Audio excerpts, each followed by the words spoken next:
केंद्रीय मंत्री ललन सिंह ने कहा कि आज प्रधानमंत्री ने 51,000 लोगों को नौकरी दिया है।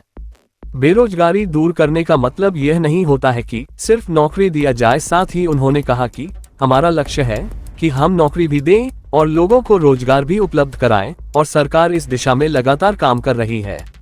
साथ ही उन्होंने कहा कि जो लोग आज सवाल उठाते हैं उनसे पूछिए कि उनके माता पिता के शासनकाल में क्या हुआ। उन्होंने कहा तुमको बताना चाहिए कि उन्होंने कितनी नौकरियां दी।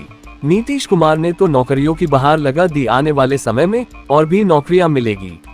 उन्होंने कहा कि हम लोगों का लक्ष्य है कि 12 लाख लोगों को नौकरी दें। देश में आज आदरणीय प्रधानमंत्री जी ने वर्चुअल के माध्यम से पूरे देश भर में 51,000 नौजवानों को सरकारी नौकरी का नियुक्ति पत्र जारी किया है और बिहार में यहाँ 217 लोगों को नियुक्ति पत्र दी गई। और आदरणीय प्रधानमंत्री जी का भाषण आपने विस्तार से सुना है। रोजगार के सृजन की दिशा में जो अलग अलग क्षेत्रों जो काम हो रहा है उसकी विस्तार से आदरणीय प्रधानमंत्री जी ने चर्चा की है।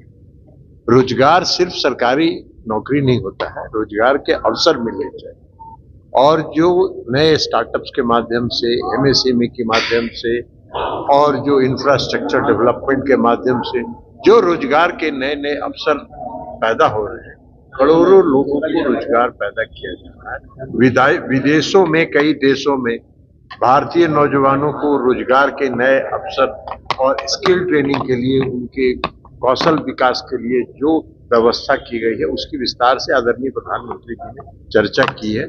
और हम समझते हैं कि यह जो युवा शक्ति है उसमें नई ऊर्जा प्रदान करेगा और नई युवा के ऊर्जा के साथ युवा शक्ति इस देश के निर्माण में, आत्मनिर्भर भारत बनाने की दिशा में, विकसित भारत बनाने की दिशा में आने वाले समय में अपना योगदान यूपीए के 10 साल के जो कार्यकाल है प्रधानमंत्री का और जो एनडीए के 10 साल कार्यकाल है उसके डबल है, उन लोगों को नौकरियां हर क्षेत्र में डबल है, हर क्षेत्र में डबल है।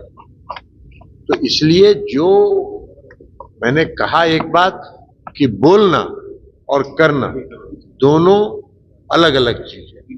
कुछ लोग बोलने का काम करते हैं, कुछ लोग करने का काम करते हैं। तो आदरणीय प्रधानमंत्री जी में और बिहार में आदरणीय मुख्यमंत्री नीतीश कुमार जी रोजगार सृजन की दिशा में काम कर रहे हैं। डबल इंजन की सरकार है। बिहार में आप लोगों ने देखा कि 2,25,000 शिक्षकों की नियुक्ति हुई, पुलिस सेवा में भर्ती हुई। आपने देखा भारत सरकार ने विस्तार से बताया, आदरणीय प्रधानमंत्री जी ने, कि अलग अलग क्षेत्रों में रोजगार के नए अवसर प्रदान किए जा रहे हैं। तो ये करने की बात है।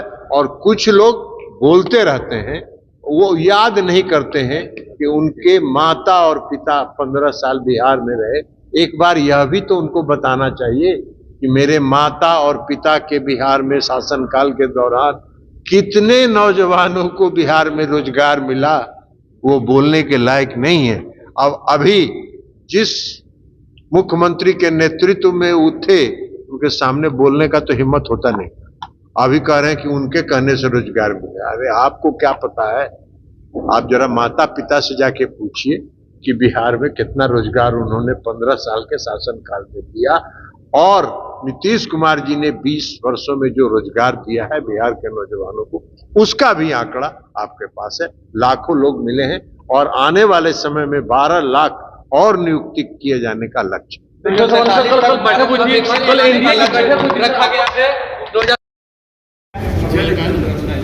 तो बोल ही नहीं है बिहार वाले।